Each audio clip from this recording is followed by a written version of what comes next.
Je suis Eddy Magroun, je suis directeur de création digitale depuis 25 ans. L'IA est arrivée et ça devient un de mes outils principaux aujourd'hui. Donc j'ai monté plusieurs studios et plusieurs agences dans la création digitale, notamment mon dernier en date, Browser Studio, et plus récemment Cryogène, qui est donc dédié à l'IA et qui se consacre à la vulgarisation, à l'éducation autour de l'IA et à la création vidéo. Alors mon univers effectivement est assez vaste, il oscille entre un peu ce qu'on a derrière moi, de la geek culture, de la custom culture, pas mal de choses autour du jeu vidéo, de la science-fiction, pas mal de notions, beaucoup de notions geek principalement, et tout ce qui va être autour du rétrofuturisme, le côté un peu vintage mais remis à goût du jour, et beaucoup de choses autour de l'art et de la musique alternative.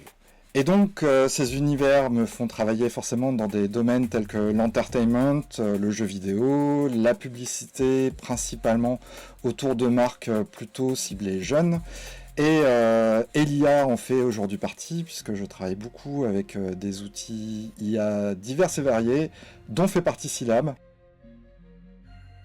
Et donc les outils IA, j'ai commencé à m'y intéresser autant par intérêt pour la technologie que par flip au départ. J'avais besoin de savoir quelles allaient être les implications par rapport à mon métier, comment ça allait évoluer, et donc je voulais savoir comment ça fonctionnait, savoir ce qu'il y avait sous le capot. C'est grâce à ça aussi que j'ai rencontré Mathieu, un des fondateurs de Silab, assez tôt, et que je suis devenu creative partner.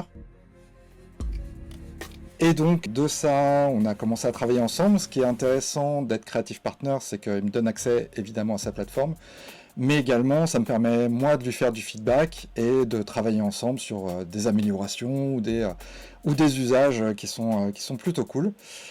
J'utilise principalement les outils IA pour des expérimentations et j'utilise beaucoup Silab pour ça, notamment pour pas mal de films que je peux faire. Je publie une vidéo tous les vendredis sur LinkedIn liées aux expérimentations que je peux faire, et ça me permet de proposer des expérimentations pour des clients, pour des projets justement à visée publicitaire ou innovante, ce qui est plutôt une bonne chose pour donner l'exemple.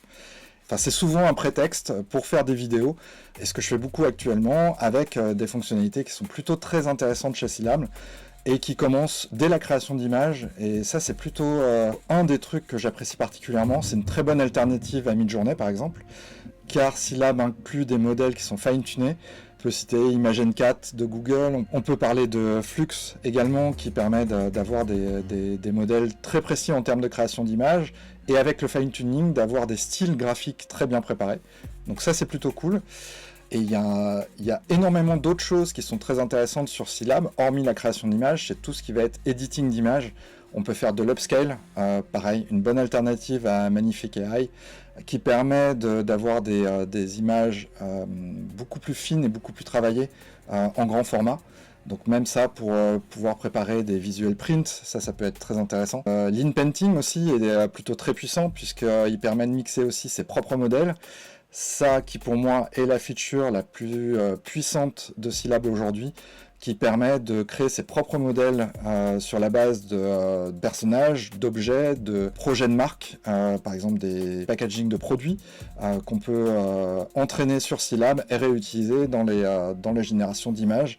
Et ensuite, on a une fonctionnalité assez récente, mais qui est plutôt assez pratique, qui est de pouvoir faire de la vidéo directement depuis Silab, sur du VO3, donc ce qui est vraiment hyper cool. C'est un outil qui permet de couvrir un petit peu tous les aspects.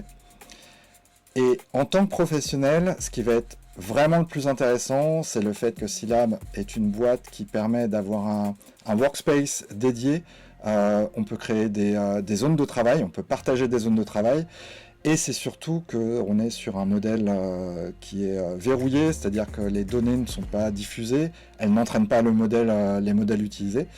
C'est une boîte française, donc quand on communique ensemble, quand on a des questions, on parle avec une équipe qui est disponible et proche, sur le même fuseau horaire, ce qui est quand même bien pratique. Voilà en gros, il y a plein d'avantages. C'est un outil aujourd'hui qui fait partie de mon quotidien de créateur IA, que je peux recommander vivement.